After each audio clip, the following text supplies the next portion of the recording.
भक्त समाज की जय हो। धन्यवाद, बहुत अच्छे।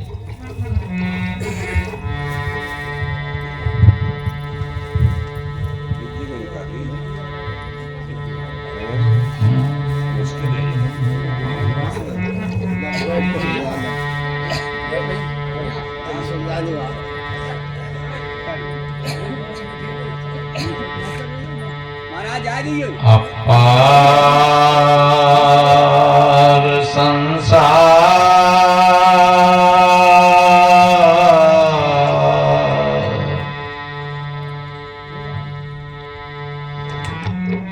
समुद्र मध्य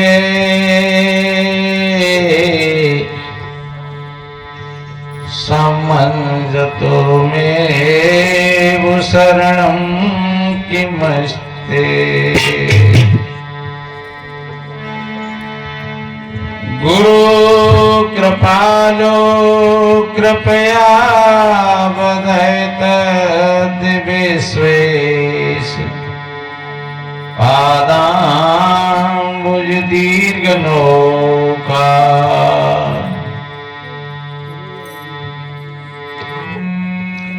गुरु सुवर्ण के पद कमल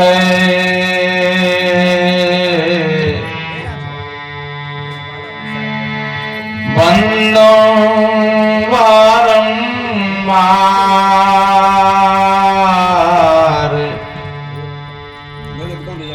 जिने बतलायो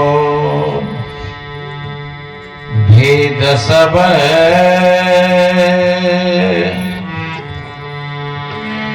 पर खायो पद सा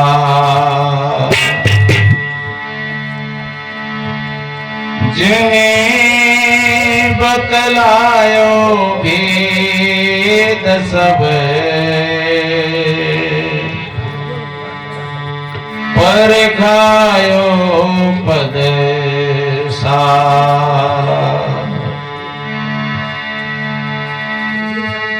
बिन सद्गुरु संसार में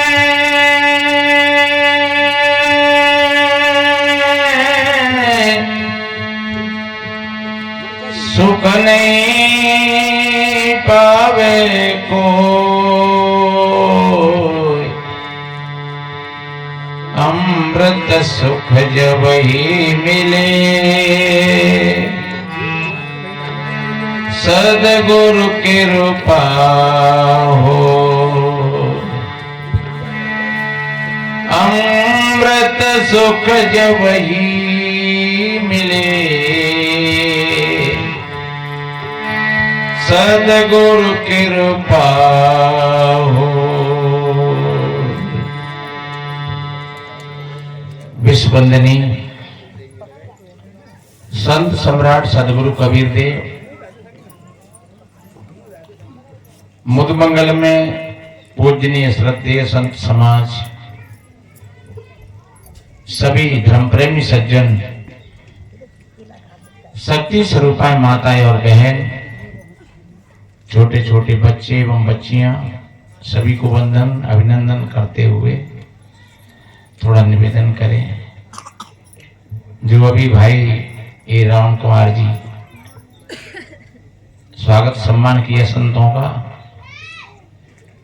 ये दिव्यापुर से थोड़ा आगे अमरपुर गांव है, कंजौसी के पास में लगा हुआ है और पाठशाल पांच दिन का कार्यक्रम कराया था इन लोगों ने। हमारे भाई लाखन सिंह जी भी हैं, हाँ 6-7 दिन का कार्यक्रम कराया था, बढ़िया कार्यक्रम हुआ अच्छा और खूब सीटी नहीं आ संतों का सम्मान स्वागत किया, वहां पर भी खूब सेवा की। और आज यहाँ हमारे जो अनुज भाई ने जो संतों को बुलाया है, यहाँ भी बहुत बढ़िया अच्छा कार्यक्रम कल भी हुआ था। कल थोड़ा पहले दिन का कार्यक्रम था, थोड़े हम भी लेट हो गए, पीछे थोड़ी हवा तेज हो गई थोड़ी, और बीच बीच में कार्यक्रम ठीक हुआ, अच्छा हुआ। आप सोच रहे होंगे महाराज थोड़े से लोग, आज फिर भी ज्यादा, कल तो और थोड़े थे। तो एक बात बताएं, जहां सुनारों की दुकान होती है वहां भीड़ नहीं होती है, और जहां सब्जी मंडी होती है वहां भीड़ होती है। अभी कोई नाच गाना, कोई ढोला मारू रसिया, नौटंकी, ऐसा कोई कार्यक्रम होता तो हजारों लोगों की भीड़ होती है। और जहां अच्छे कोई संत महात्मा आए, अच्छी ज्ञान की चर्चा हो, तो वहां कम ही लोग आते हैं। और वैसे एक बात बताएं, एक छोटी सी बात ध्यान में आई है, बताते हैं। एक बार एक कोई अच्छे महात्मा जी, कोई महापुरुष होंगे, उनको गांव वालों ने आमंत्रित किया, बहुत बड़ा पंडाल लगाया, बहुत बड़ा प्रचार किया उन्होंने, और भीड़ बहुत आई। करीब करीब बताते हैं कि 10,000 लोगों की भीड़ थी। पर उस दिन होनहार महात्मा नहीं आई, भीड़ आई खाली। और भीड़ आई और ठोकर दे दे के भीड़ अब आ रहे हैं, अब आ रहे हैं, अब आ रहे हैं, और वो समय निकल गया और भीड़ गाली गलौज करती वही वापस हो गई कि कोई संत महात्मा नहीं है आजकल, सब झूठा है, बकवासी है, धंधेबाज हैं, ऐसे वैसे करते हुए, और पब्लिक लौट गई। अब वो गांव जो भैया कार्यक्रम करा रहे थे, गांव के लोग, उनकी मीटिंग थी, वो जाकर के महात्मा जी के पास पहुंचे और उन्होंने कहा कि महाराज तुमने हमारी नाक कटवाई दी, बात बिगड़ गई हमारी पूरी, बहुत भीड़ आई लेकिन तुम समय पर उपस्थित नहीं हुए, इसलिए सारी भीड़ गाली गलौज करती हुई वापस हो गई। महाराज आपने ऐसा क्यों किया? महात्मा जी ने कहा तो कोई बात नहीं है, गलती हो गई और हम कल आएंगे। बोले महाराज कल भी आपने ऐसा कर दिया तो? बोले नहीं, हम कल जरूर आएंगे, कल नहीं होगा ऐसा। तो दूसरे दिन फिर लोगों ने वो प्रचार किया कि भैया कोई ऐसी बात हो गई, महात्मा जी नहीं आ पाए और तुम कल जरूर आना, महाराज जी कल आएंगे और बहुत बढ़िया प्रवचन सुनाएंगे। अब दूसरा दिन हुआ तो 10,000 लोगों में से केवल 1,000 लोग आए, लेकिन होनहार उस दिन भी महात्मा नहीं आए। अब तो और ज्यादा गाली गलौज और लोगों के तेवर बढ़ गए ज्यादा, क्रोध के भावावेश में कोई कुछ कहे, कोई कुछ कहे, कोई कुछ कहे, और वो कहते हुए चले गए। फिर वो लोग जाकर के पहुंचे महात्मा जी के पास, बोले महाराज जी आज तो और ज्यादा बात बिगड़ गई, आज तो और ज्यादा बात बिगड़ गई। अरे तुमको नहीं आना है तो मना कर दो, तुम बार बार क्यों धोखा दे रहे हो हम लोगों को?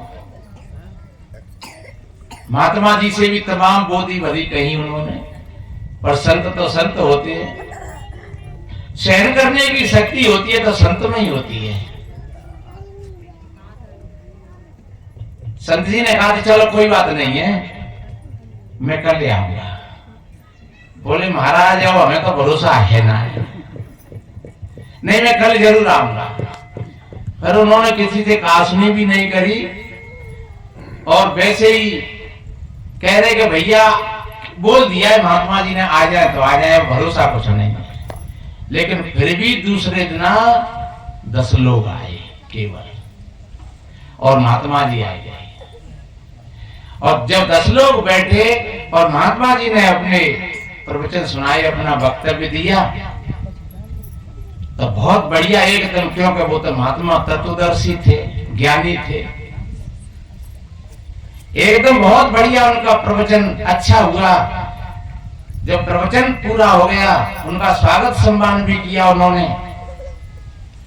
तब लोगों ने कहा महाराज बहुत बढ़िया अच्छा रहा, पर आप परसों क्यों नहीं आए? परसों तो इतनी भीड़ थी यहाँ पर, इतनी भीड़ थी कि यहाँ बीघों में लोग फैले हुए थे। और महाराज परसों नहीं आए तो कोई बात नहीं है, कल भी आ जाते तब भी करीब 1000 लोग थे। अब आज क्या है, 10 लोग आए। महात्मा जी ने कहा तो ये 10 ही लोग जिज्ञासु सुनने वाले, 10,000 की भीड़ में ये मात्र 10 लोगों की जिज्ञासा है कुछ समझने के लिए, और बाकी के जो लोग थे वो तो सब भीड़ था, एक तमाशा था। तो वास्तव में जहाँ बहुत बड़ी बड़ी भीड़ें होती हैं वहां तमाशा होता है, वहां ज्ञान नहीं होता है। जो सच्चे ज्ञान के जिज्ञासु होते हैं और जहाँ सच्चे संत महात्मा आते हैं वहां हमेशा बहुत कम लोग आते हैं। और ये ध्यान रखो, दूध में घी कितना निकलता है? 1 किलो दूध में कितना घी निकलेगा? ज्यादा से ज्यादा 50-60 ग्राम निकल जाएगा। अब तुम कौसाव के घी तो बहुत थोड़ा निकला है इसमें।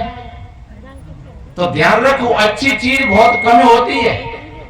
तुम्हारे गांव में 1000 की अगर बस्ती है, 1000 लोगों में और 20-25 लोग बढ़िया अच्छे लोग होंगे, अन्यथा बाकी के ऐसा ही मामला होगा। पर यह भी ध्यान रखो, पूरे गांव की शोभा उन 20-25 लोगों से ही बनी है।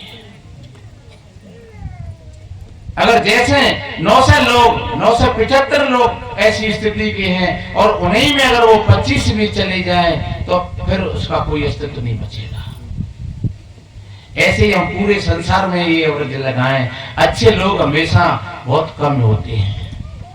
अच्छा, अब तुम अपने आप पर देख लो, हमारे पास में कितनी शक्ति है, लेकिन हम अच्छी चीजों का कितना उपयोग कर पाते हैं? अच्छी चीज तो है, ऐसा नहीं है कि हमारे पास में अच्छी चीज नहीं हो, अच्छी चीज बहुत है हमारे पास में, लेकिन हमारा मन ज्यादातर और वो गलत चीजों का प्रयोग करता है और हम देख भी नहीं पाते मन को। इसलिए मेरे बहन भाइयों, ये पूरा का पूरा संसार, मानव समाज, तथागत बुद्ध ने तो जहां तक कहा संसार सर्वम दुखम, ये संसार को पूरा दुख का रूप बता दिया। पर एक बात और कही कि जैसे संसार दुख का रूप है, पर दुख एकाएक ही नहीं है, दुख का कारण भी है। दुख बिना कारण के नहीं आता है, दुख आता है तो उसका कहीं ना कहीं कोई कारण होता है। पेट में दर्द क्यों हुआ है? कहीं ना कहीं कोई कारण है, अब उसको नहीं समझ पा रहे हैं। रात में नींद क्यों नहीं आई है? कहीं ना कहीं कोई कारण है, उसको नहीं समझ पा रहे हैं। पर तुम खोजोगे और प्रयास करोगे उस कारण को तो वो जरूर मिल जाएगा, अगर खोजने की कला आ जाए। इसलिए बुद्ध ने कहा कि संसार दुख है और दुख का कारण है और दुख से मुक्ति होने का उपाय भी है। जब तुमको कारण का पता लग जाएगा कि पेट में दर्द हो रहा है, गैस बन रही है, तो तुम फौरन किसी डॉक्टर के परामर्श से कोई दवाई ले लोगे और दर्द ठीक हो जाएगा। तो वो उपाय से वो दुख मिटा के नहीं मिटा, और वो उपाय ही निर्माण की व्यवस्था है। इसलिए मेरे बहन भाइयों, कितना बढ़िया कहा है कि तन रोगों की खाने हैं, धन भोगों की खान, ज्ञान सुखों की खान है, दुख खान अज्ञान। और एक बात बताएं, नींद बिस्तरों में नहीं है, नींद अच्छे स्वास्थ्य में है, और स्वाद भोजन में नहीं है, स्वाद भूख में है, और सुख कोठीकार बंगलाओं में नहीं है, सुख है तो ज्ञान में है, समझ में है। इसलिए आपको अगर स्वाद नहीं आ रहा है तो आप भूख पैदा करिए। चाहे आपके सामने 3600 प्रकार के भोजन पड़े हों, लेकिन अगर आपका स्वास्थ्य खराब है तो फिर आपका पेट भरा हुआ है, आपको भूख नहीं लगती है, तो आपको कोई भी चीज अच्छी नहीं लगेगी। आप हजार प्रयास करिए, कोई कहे ने रबड़ी ले लो, अरे देखो घी की जलेबी है। तो सज्जनों, जब पेट खराब है, भूख नहीं लग रही है, तो आपको देख करके फुरफुरी आएगी उन चीजों में से, आपका मन नहीं करेगा खाने का। तो खाने की चीज तो बाजार में मिल जाती है, लेकिन स्वाद बाजार में नहीं मिलेगा। स्वाद अगर खोजना है तो अपने स्वास्थ्य को बढ़िया बना करके रखो, तो फिर रूखी रोटियों में भी बड़ा आनंद आएगा। चाहे भले थोड़ी सी चटनी ले लो, कोई अचार ले लो थोड़ा सा, और भूख लग रही है तो भले सोए का भोजन रखा हुआ है, तुम शाम को खा लो, बड़ा आनंद आएगा। और भूख नहीं लग रही है तो कितना भी बढ़िया अच्छा भोजन रखा हुआ हो, लेकिन उस भोजन का कोई अर्थ नहीं है। और नींद के लिए चाहे 9 करोड़ की कोठी है, और चाहे 50,000 का बेड है, और चाहे तकिया और गद्दा लगे हुए हैं, और सब रात करवटें बदलते हो जाती है, नींद नहीं आती है। कोठी में होती तो आ जाती, सोने चांदी में होती तो आ जाती, गद्दा और तकिया में होती तो आ जाती, और खूब भजन भी करते परमेश्वरी ने कहा जा 1 घंटा भरी कौन आ जाए, पर नहीं आती। तो सज्जनों, अगर नींद बढ़िया लेनी है तो अच्छा स्वास्थ्य और अच्छा मन बना करके रखना। और अच्छा स्वास्थ्य है आपका और अच्छा मन है तो आप जमीन पर एक टाट डाल करके, अपनी साबी डाल करके, अपनी भुजा का तकिया लगा करके और तुम लेट जाओ, एकदम झप नींद आ जाएगी और 4 घंटा का पता भी नहीं लगेगा। इसी तरीका से मेरे बहन भाइयों, जैसे स्वाद भोजन में नहीं है, भूख में है, और नींद बिस्तरों में नहीं है, अच्छे स्वास्थ्य में है, ऐसे ही सुख और शांति है तो वो सदगुरु के ज्ञान में है। अगर ज्ञान है आपको तो आप छोटी सी झोंपड़ी में ही और तुमको बढ़िया अपना जीवन काट लोगे। अगर ज्ञान नहीं है तो फिर आप महबूद गजनवी बन जाओ, जो दुनिया का अमीर था, जिसने सोमनाथ के मंदिर को तोड़ा था, और बताते हैं लाख हजारों मन सोना चांदी ले गया, लेकिन आखिरी में पागल हो गया, उसको नींद नहीं आती,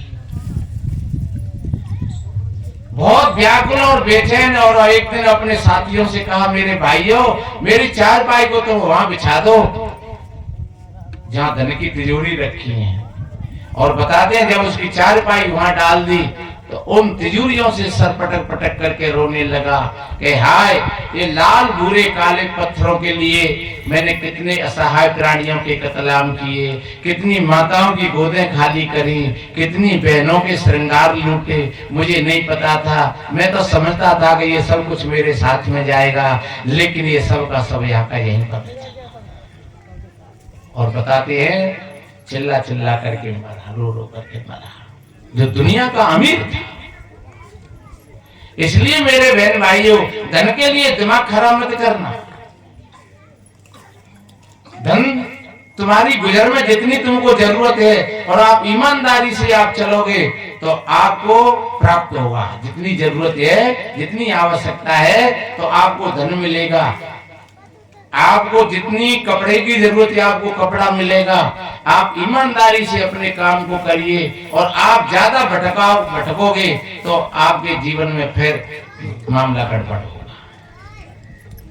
इसलिए और एक ध्यान रखो, कितनी भी कोई चीज बड़ी से बड़ी मिली है आपको, वो आज है आपके पास में, कल रहे नहीं रहे।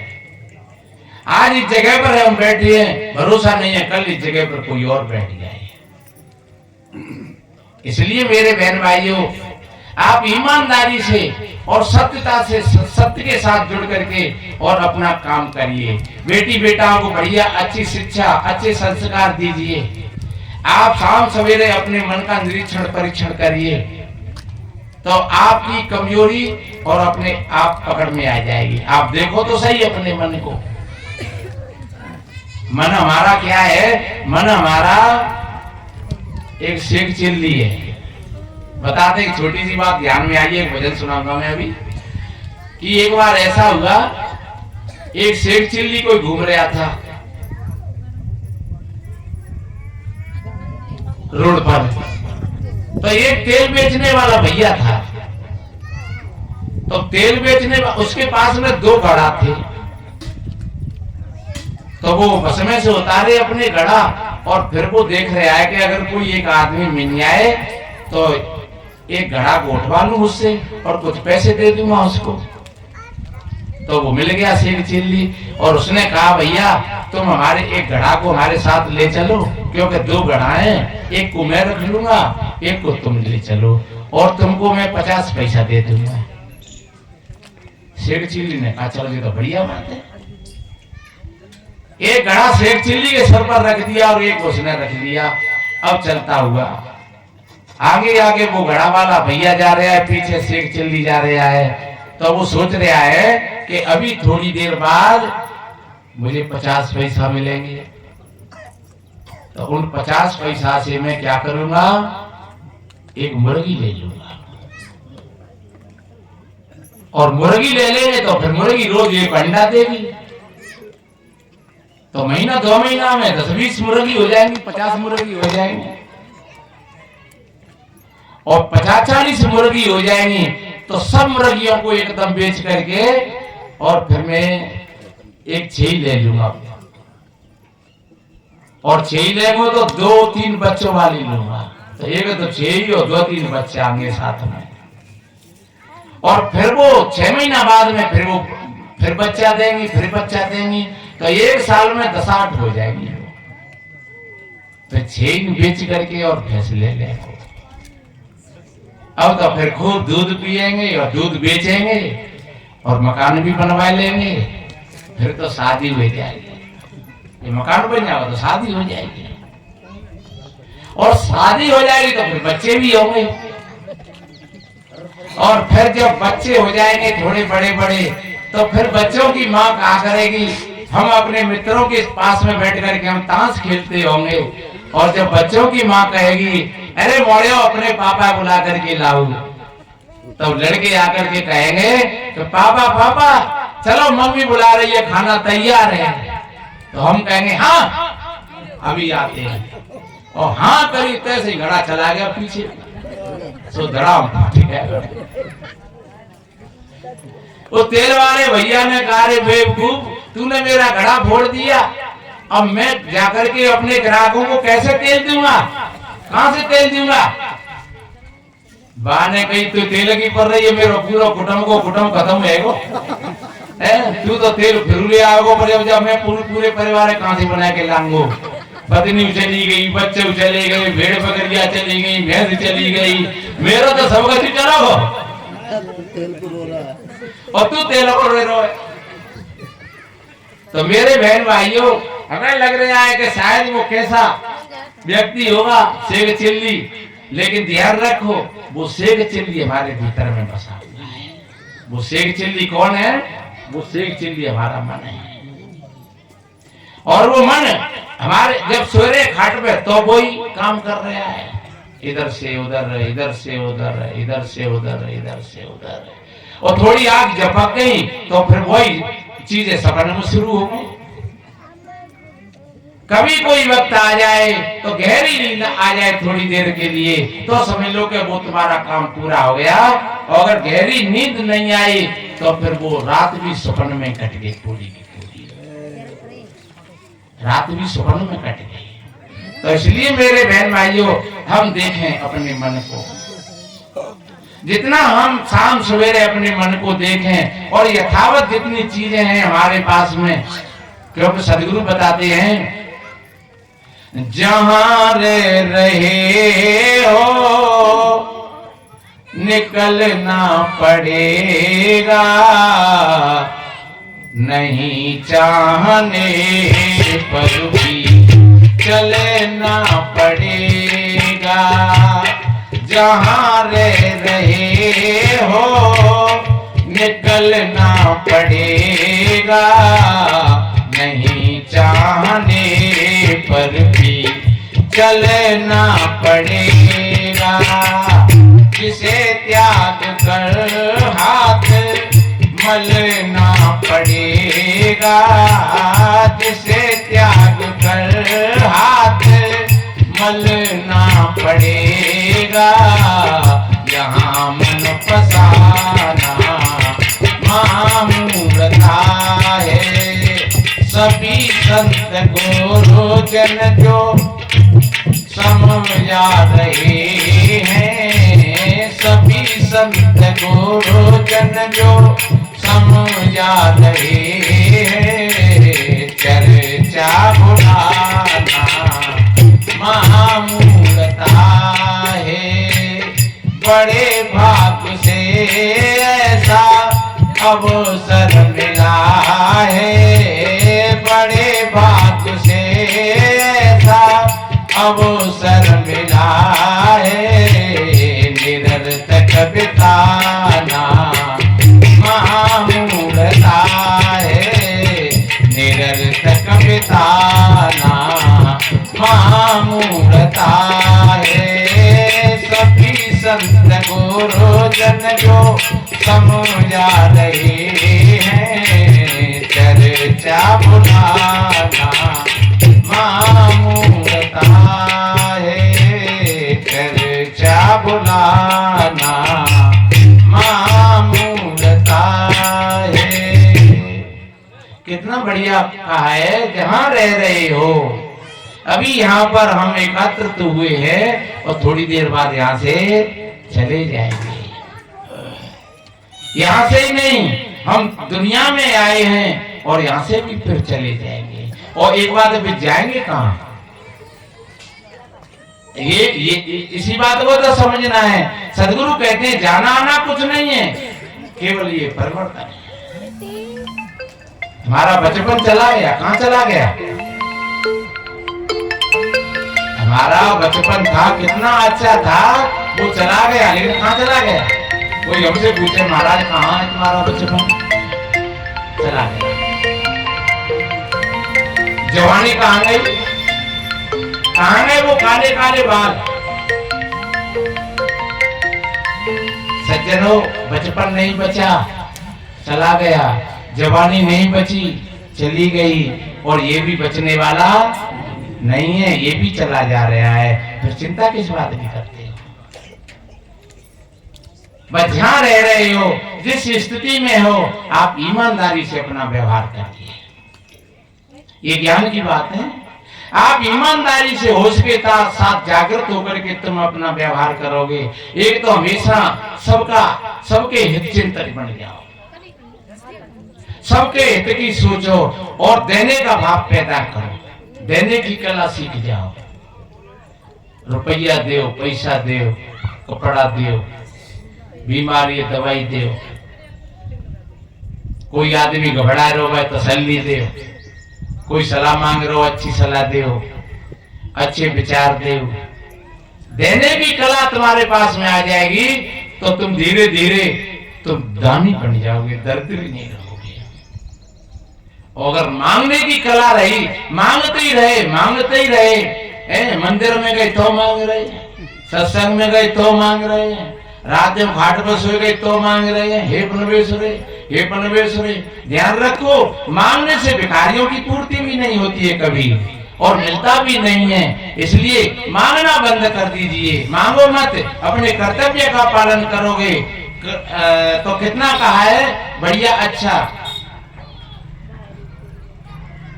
मां फलेषु कदाचन, यानी आप ईमानदारी से अपना कर्म करिए, ईमानदारी से अपना पाठ खेलिए, तो आपको जितनी जरूरत है वो सब आपको ऑटोमेटिक मिलता चला जाएगा। उसमें कोई किसी की ताकत नहीं है रोकने की। और ध्यान रखो, आपने 50 का जो काम किया है और आप 500 की कामना करते हो, न तो कोई मंदिर वाला देवता देगा, न कोई साधु महात्मा दे पाएगा, न कहीं से मिलेगा। क्यों नहीं मिलेगा? क्योंकि फिर वो बेईमानी तो है। इसलिए आप मांगने की तमन्ना का त्याग करके और आप दानवीर बन जाइए, देने की आदत सीखो। कोई बहन तुम्हारी दौरानी जेठानी पास में खड़ी, आओ बहना, ज्यादा नहीं तो आओ भैया, आओ भैया बैठ लियो। अरे कम से कम तो ये तो कह दो, एक टाट और आसन उठा, आओ भैया बैठ लो। आओ कुर्सी पर बैठिए, कम से कम आपने सम्मान तो दिया। आओ एक लोटा पानी पी, एक गिलास पानी पी। जब देने का तुम्हारा भाव है तो तुम दाता बन जाओगे। आप अपने मन को हल्का मत लेना, तुम्हारे भीतर में बहुत शक्ति है, पर तुम कंजूस बनो तो तुम कंजूस बन जाओ, लोभी बनो तो लोभी बन जाओ, और दानवीर बनो तो दानवीर बन जाओ। किसी विद्वान ने कितना बढ़िया कहा है, कैलाला चाहे तो पहचानी अपने गुण को,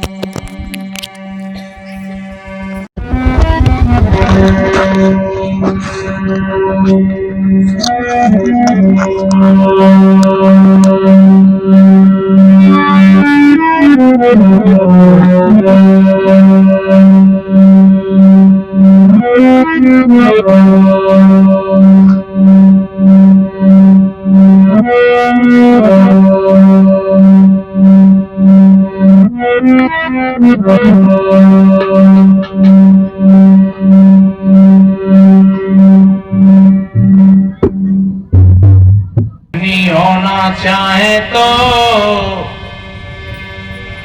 धर्म करिए रे नरे, गुणी होना चाहे तो पहचानी अपने गुण निपुण। जो भलाई चाहे तो बुराई ते बची सदा, मानो बड़ो चाहे तो छोड़े अभिमान को। ज्ञानी होना चाहे तो सदगुरु की शरण ले, भ्रम से छूटन चाहे तो छोड़े भ्रम ज्ञान को।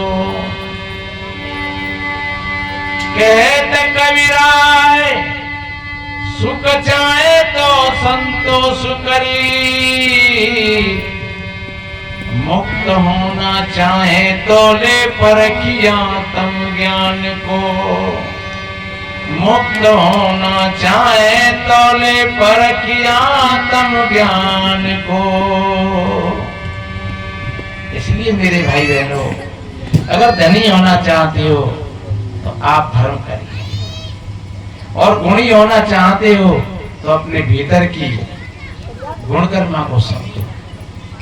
ये सारे के सारे गुणों का खजाना दया है, क्षमा है, संतोष है, धीरज है, शील है, विचार है, ये सारी की सारी चीजें तुम्हारे भीतर हैं।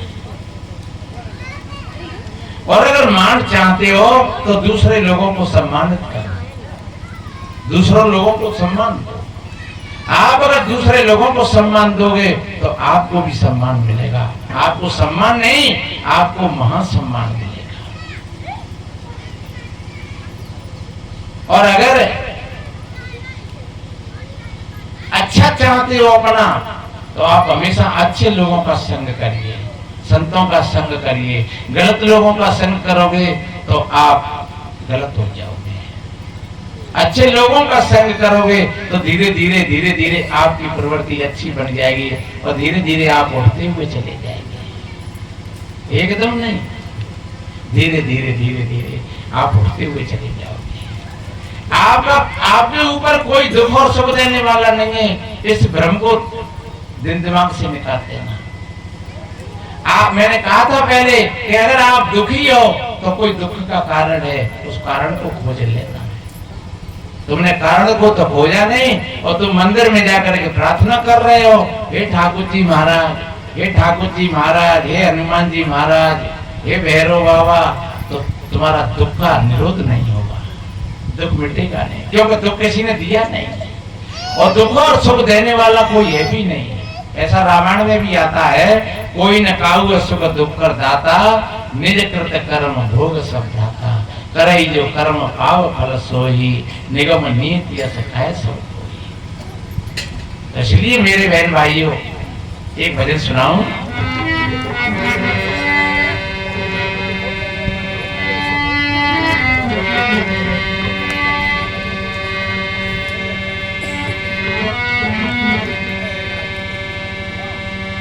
जब ये सदगुरु का ज्ञान हमारे हृदय में उतरता है, हमारी भीतर की सुंदरता ही उभर करके बाहर आती है। बाहर से हम सुंदर नहीं है इतने, और बाहर से कोई सुंदर होता भी नहीं है। महापुरुषों ने कहा है सत्यम शिवम सुंदरम। कहाँ है वो भीतर है तुम्हारे। तुम बाहर से कितने भी श्रृंगार कर लो और कितना भी बढ़िया मेकअप कर लो, लेकिन तुम्हारे भीतर में भय है, तुम्हारे भीतर में चिंता है, तुम्हारे भीतर में टेंशन है, तुम्हारे भीतर में क्रोध है, तुम्हारा मुंह लटका हुआ है।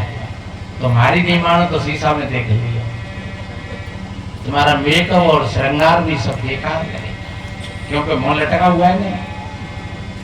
और आपके चेहरा पर खुशी आ रही है, आप भीतर से आपका चित्त प्रसन्न है, आपने कोई मेकअप भी नहीं किया है, कोई सोना चांदी भी नहीं है आप पर, लेकिन फिर भी आपका हंसता हुआ चेहरा।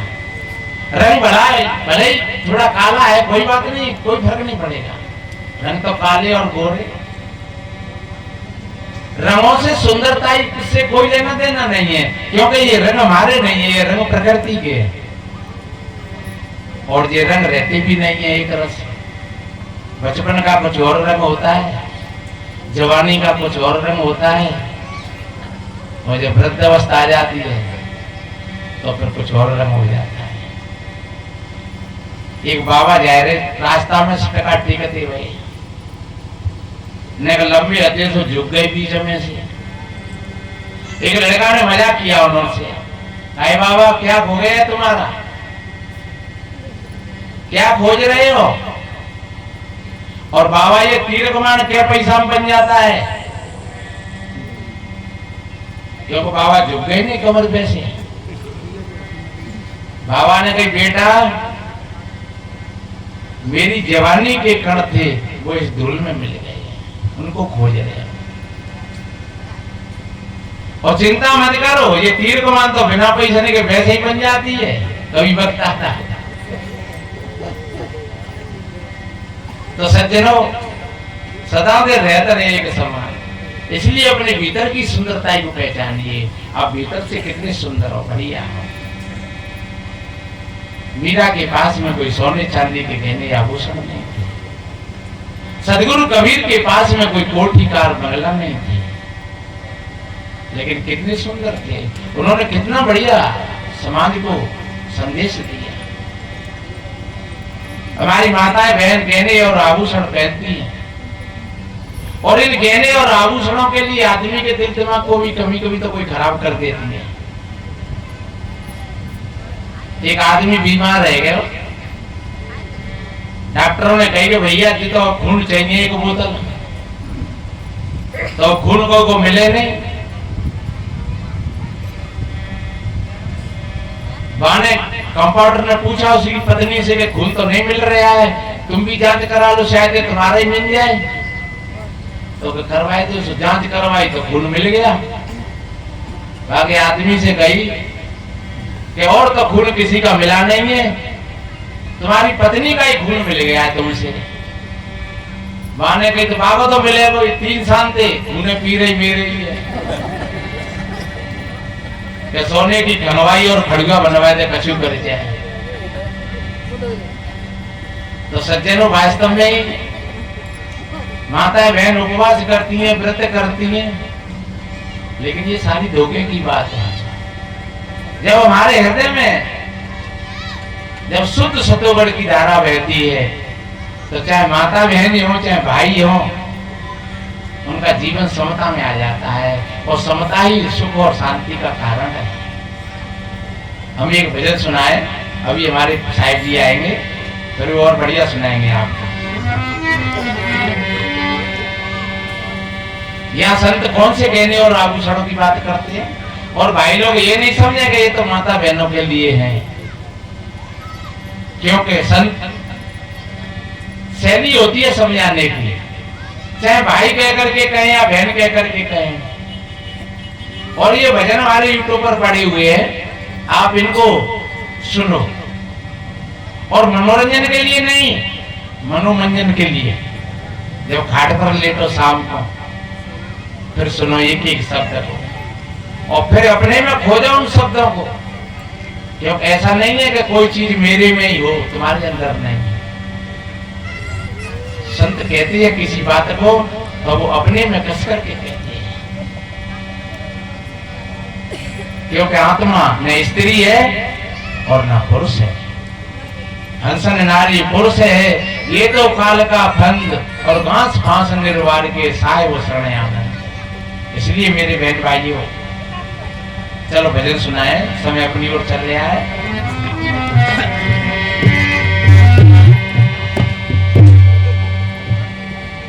कि सत्य को ज्ञानो, ये गहने और आभूषण इनको तो चोर लूट ले जाते हैं। कितनी माताएं बहन चिल्लाती रह जाती है हमारी जल्दी तोड़ ली, हमारे कुंडल खींच लिए, लेकिन वो गहने और आभूषण ऐसे हैं कि उनको कोई नहीं तोड़ता है और कोई नहीं कह सकता। कि सती को ज्ञानो बहनों मेरी बहनों, जब होगा अयोध्या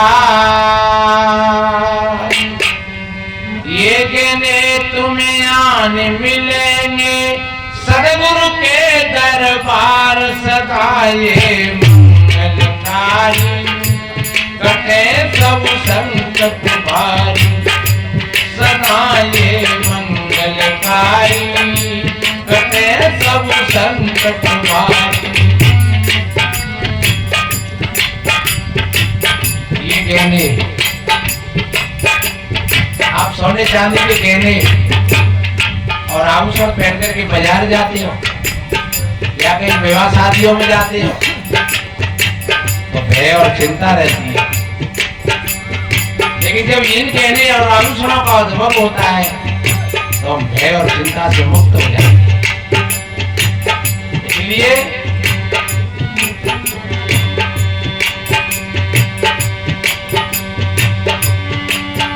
और भक्ति की बेली भाव कटिका,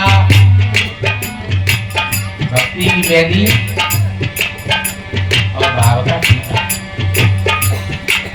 भक्ति वो नहीं कहते कि 4 बजे नहा लो और पानी डाल जाओ मंदिर में,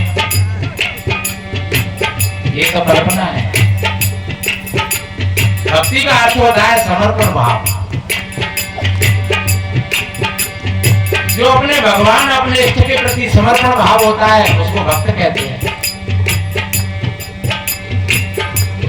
पत्नी का समर्पण है पति के प्रति,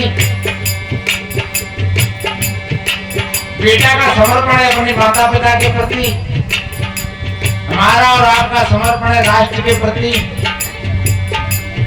शिष्य का समर्पण है सदगुरु के प्रति, तो राष्ट्र के प्रति समर्पण है तो वो राष्ट्र भक्त बन गया, माता पिता के प्रति समर्पण है तो वो मातृ और पितृ भक्त बन गया, सदगुरु के प्रति समर्पण है तो वो भक्त बन गया। और भाव, अरे भक्ति की बेली भाव कटिका, मस्तक की चलगाना, सदगुरु सार शब्द सत कुंडल कानों में लटकाना।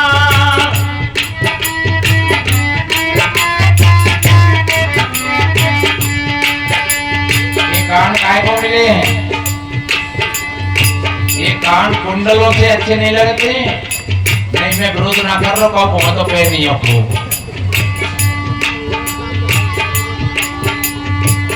पर ये कान जब सुंदर लगते हैं जब इन कानों से बढ़िया सत्संग सुनो,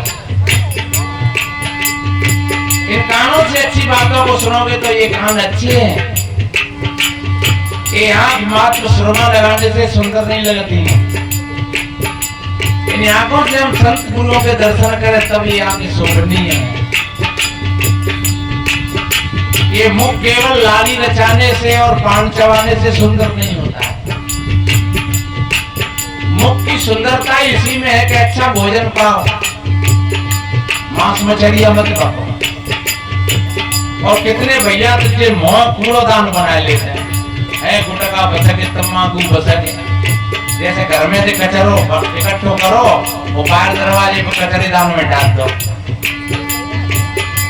अरे कूड़ादान नहीं है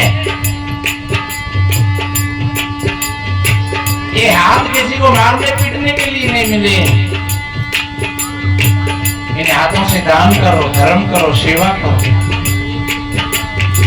मन से हमेशा अच्छा सोचो और चित्त से हमेशा अच्छी खोज करो। आज से तुम्हारे जीवन की धारा बदल जाएगी पूरी,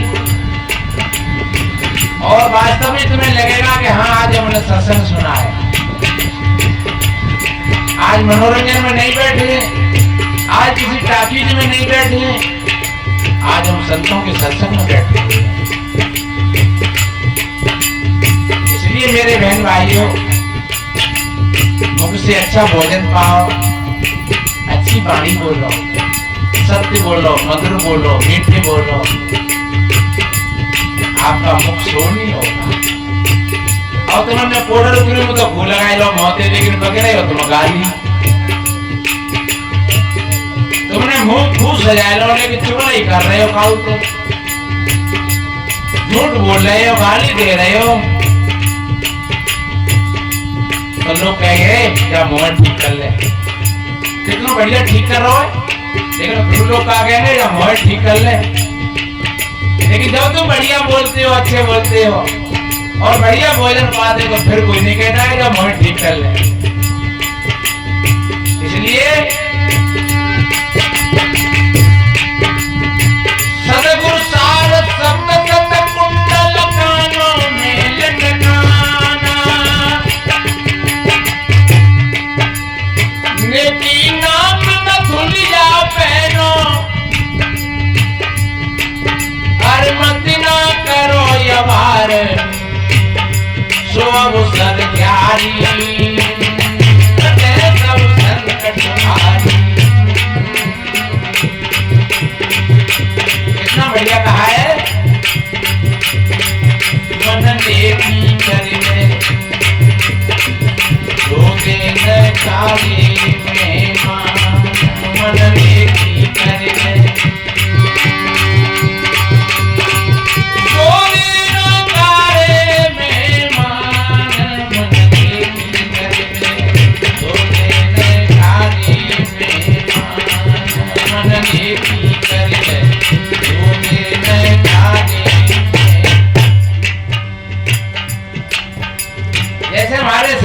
पूरे में नाक एक सुंदर और शोभनी है, ऐसे जीवन में पुरुषार्थ का महत्व होता है, नेकी का महत्व।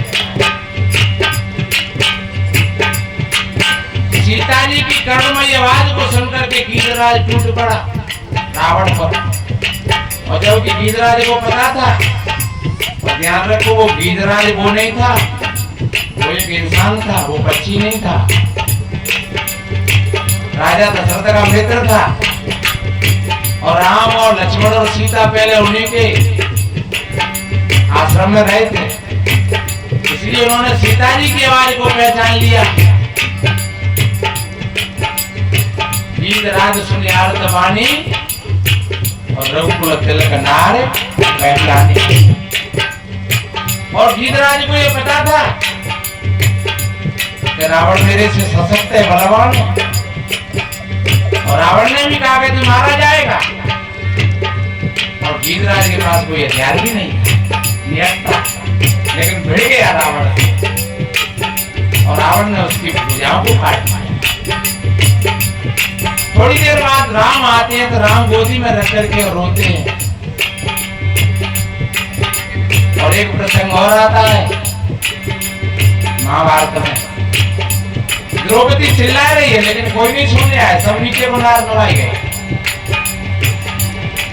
द्रोणाचार्य, पितामह, कृपाचार्य और अंधे तो अंधे हटाइए धृतराष्ट्र। लेकिन परिणाम क्या हुआ, गीधराज को राम की गोद मिली और भीष्म पितामह को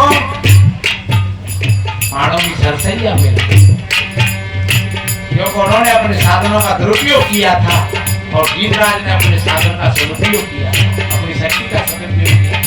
भले ही प्राण गंवा दिए, कितना बढ़िया कहा है युग चौपाई बताऊं मैं। ओ परहित सरिस धर्म नहीं भाई, पर पीड़ा सम नहीं यतमाही। ओ परहित लागी तजे क्यों देही, संतत संत प्रशंसनीय।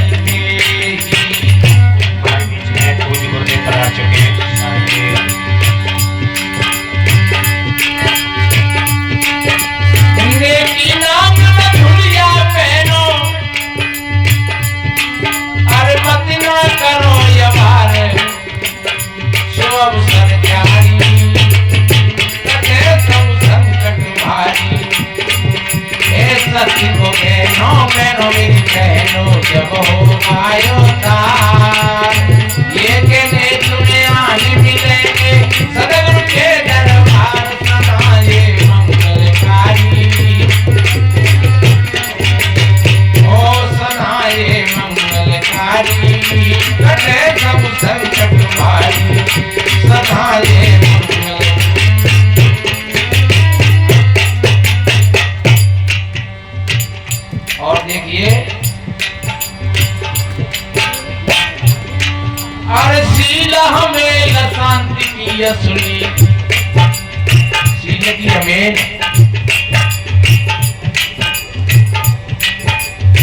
तथागत बुद्ध ने 5 शील बताए।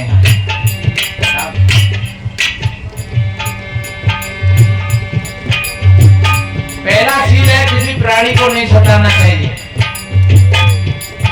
ये गांठ बांध करके जाना, तन से मन से वचन से किसी प्राणी को मत दुखाना। और दूसरा शील है कभी झूठ मत बोलना। और तीसरा शील है कभी व्यभिचारी मत बनना।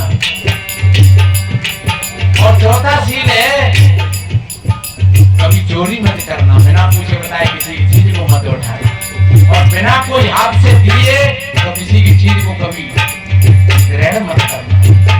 और 5वां शील है किसी प्रकार का नशा नहीं करना, बीड़ी सिगरेट तंबाकू गुटखा गोंद मौत शराब। इसलिए हर शील हमें शांति की असली, सुमति जनी झगड़ाना, हिंसा धर्म त्यागी, हिंसा धर्म का हार बनाना, हिंसा धर्म त्यागी, हिंसा धर्म का हार बनाना, संकोच त्याग कर पहनो, हर मत ना करो यवार, अरे हम मत ना करो यवार, शुभ अवसर जारी,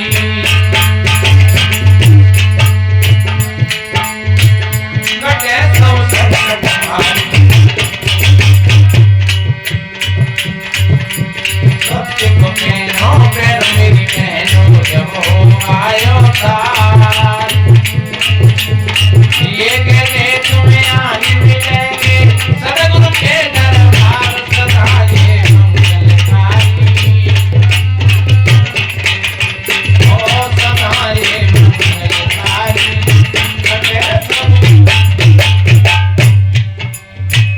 किसी प्रकार का भय नहीं, कोई संकोच नहीं, सत्संग में बैठो, प्यार से बैठो।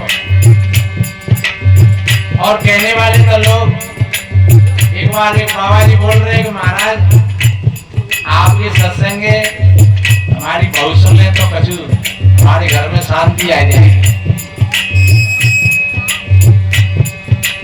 नहीं डर जाती, कैसे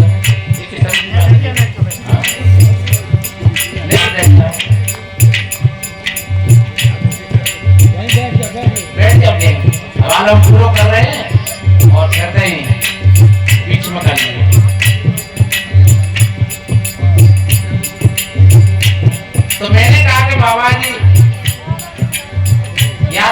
सत्संग में भिजवाई दियो आश्रम में, या फिर कभी हमें बुला लियो। अरे बोले महाराज हम आश्रम में तो नहीं भेज पाएंगे, क्योंकि हमारा बड़ो घर है, लोग बदनाम करेंगे कि बाबा की बहू सत्संग में जाती है। हमने कहा तो क्या ही बहू बाजार में जाती है क्या, हाट मेलाओं में जाती है क्या, आगे सो तो लड़के के संग भी सौदा करा कराती है, पढ़ी लिखी है। तो हमने कहा बाजार में तो सब तरह के लोग मिलते हैं, धक्का मुक्की हो जाती है। तो बाजार में जाने में तुम्हारी बहुओं को और तुमको शर्म नहीं लगेगी, लगती है, और सत्संग में तुम्हारी बहू आ जाएगी तो तुम्हारी नाक कट जाएगी। और ये ध्यान रखो, ये आज की बात नहीं है, लोग मीरा से भी ऐसे कहते थे। एक कड़ी बताऊं, मीरा रही है फटकारे हवागी तेने को लोगो मीरा रही है फटकारे हवागी तेने को लोगो तेने भाई नाम पेटवाई गई साथ में के संग जाए। और हमारा परिवार कहता था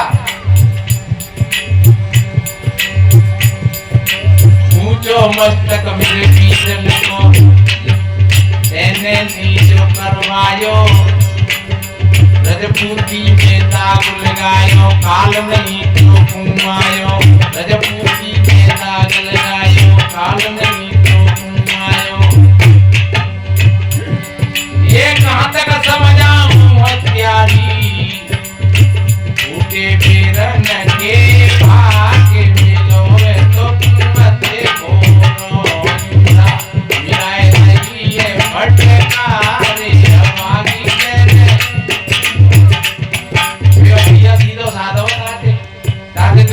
चली जाते होने को पैसा नहीं हो तो दे दो, दे मोही मोहे तो तू कम नहीं जाती। और आज भी कहीं कहीं ऐसी समस्याएं आती हैं मेरे बहन भाइयों। पर मीरा क्या कहती है, मेरी है गई सफल कमाई, साधुन की संगति पाई। अरे मेरी है गई सफल कमाई, तुम कुछ भी कहते रहो, मेरा तो जीवन सार्थक हो गया। और ध्यान रखो, ये मानव का शरीर केवल बच्चा पैदा करने के लिए नहीं मिला है, केवल मकान घर बनाने के लिए नहीं मिला है। अरे बच्चा तो भूखड़िया सुखड़िया के भू है जाते हैं 8-8 10 एक ही का बेर में है। तुम 10 बच्चा पूरे जीवन में कर पाएंगे और कोई एक ही बेर में दे देते 10 बच्चा है। दुनिया के 7-7 8-8 बच्चा है जाते, और तुमने 4-6 बच्चा कर ले तो कौन सी तुमने नेकी कर ली। और तुम्हें जो कोई सामने मकान बनवाए तो फिर तो फिर वो घर बना लेते हैं, सुअर पूरी बना लेती, और सुअर बच्चे ने घुसा लेना तो हम भीतर आ जाओ, जाओ में आ जाओ, देखो कैसा आनंद आ रहा है। तो मेरे भाई बहनों, ये मानव का शरीर तो मिला है भजन करने के लिए, कल्याण करने के लिए, सुख शांति के लिए, किसी अच्छे और सच्चे सदगुरु के सानिध्य में जाकर के ये तो सारे काम वैसे ही होते चले जाते हैं। इसलिए तीसरी पंक्ति में कवि ने कहा है,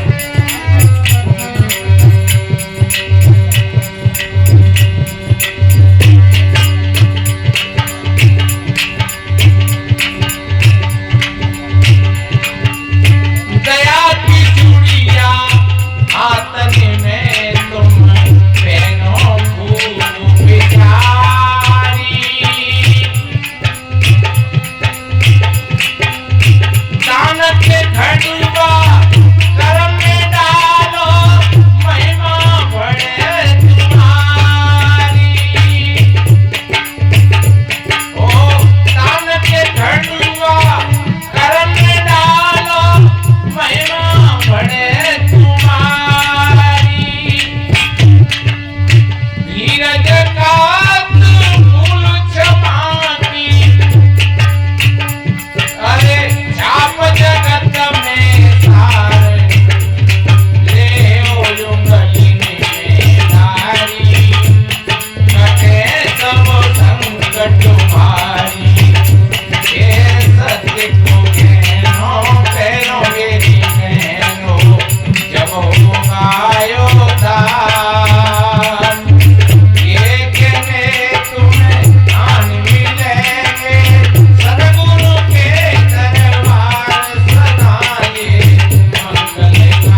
धीरज का अतफूल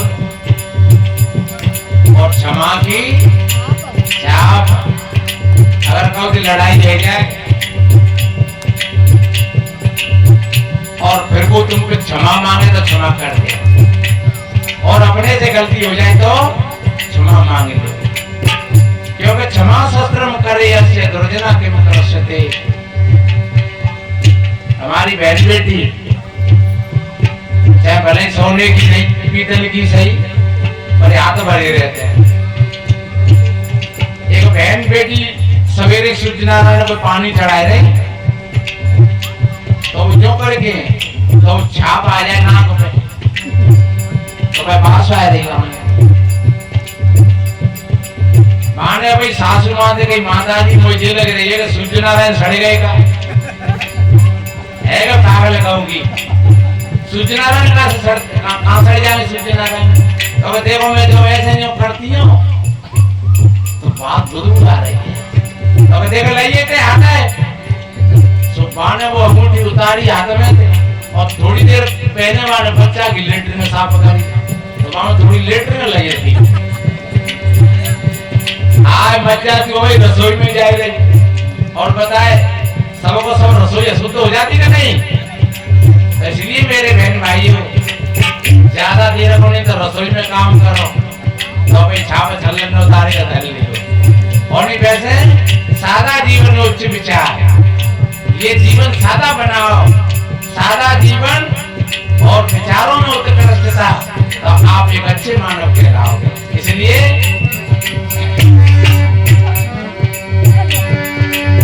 धीरज कारक भूल क्षमा की, छाप जगत में सारे देओ गली में डारी, कटे सब संकट भारी, सत्य को कहनो कहनो मेरी बहनो, जब हो आयो तार, ये कहने तुम्हें आन मिलेंगे सदगुरु के दरबार, सदा ये मंगलकारी, कटे सब संकट भारी। और देखिए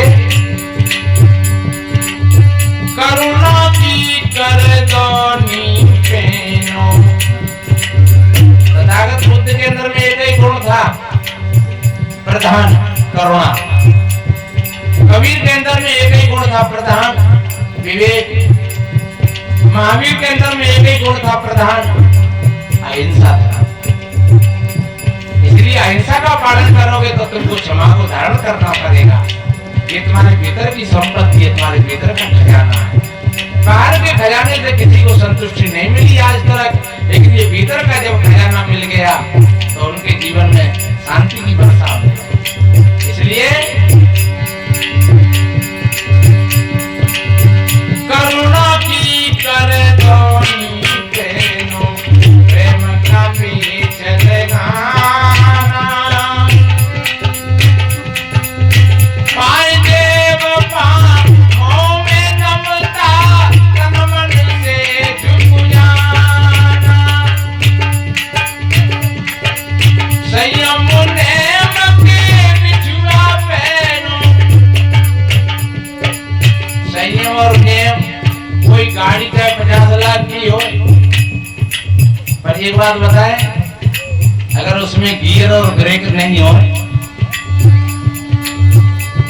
तो क्या गाड़ी पहुंचाएगी ठिकाने पर? कहीं न कहीं चली जाएगी, और वो चलती हो चाहे 200 किलोमीटर की रफ्तार से, लेकिन उसमें ब्रेक नहीं हो, क्या पहुंचाएगी वो कहीं? ये हमारा जीवन भी एक बहुत बढ़िया अच्छी गाड़ी है। हमारे साहब जी भजन गाते हैं, हमारी गाड़ी यहाँ की, शाम को सुना था, कल सुनाया था, हमारी गाड़ी यहाँ की, वो गाड़ी यहाँ करने वाली। सावधानी हड्डी उधर बैठना। तो ये गाड़ी है बहुत अच्छी, और संयम और नियम क्या है? ये ब्रेक है, ये आपको भोगों से रोकते हैं। आप भोजन पा रहे हैं और ब्रेक नहीं है तो तुम ज्यादा खाए तो बीमार पड़ गए। संयम है, ब्रेक है, तो उतना ही लेकर के बस हो गया काम।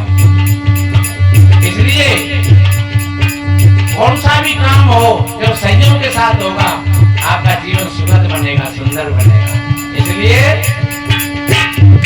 और नियम ये नहीं कि आज हमारा उपवास है, आज हम खाना नहीं खाएंगे, या आज हम पानी नहीं पिएंगे, या हम आज चप्पल जूते न त्याग के जा रहे हैं, हमें 4 बजे नहाना है। ये नियम नहीं है, ये तो तुम्हारी बनावटी एक रिलीजन है, एक धारणा है।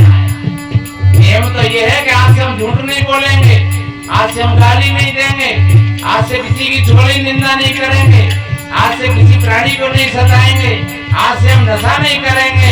अगर आपके जीवन में ये नियमों का अनुभव होगा तो आपकी गाड़ी आपकी मंजिल तक लेकर के जाएगी। इसलिए संयम नेम के बिछुआ पैरों चलियो हो समारे रहना चिंता जारी कटे सब संकट भारी सत्य को कहनो कहनो मेरी कहनो जब होगा योद्धार ये कहने तुम्हें आन मिलेंगे सदगुरु के दरबार सदा ये मंगलकारी कटे सब संकट भारी ओ सदा ये मंगलकारी। और आखिरी पंक्ति ये कहने ना हो ये पुरानी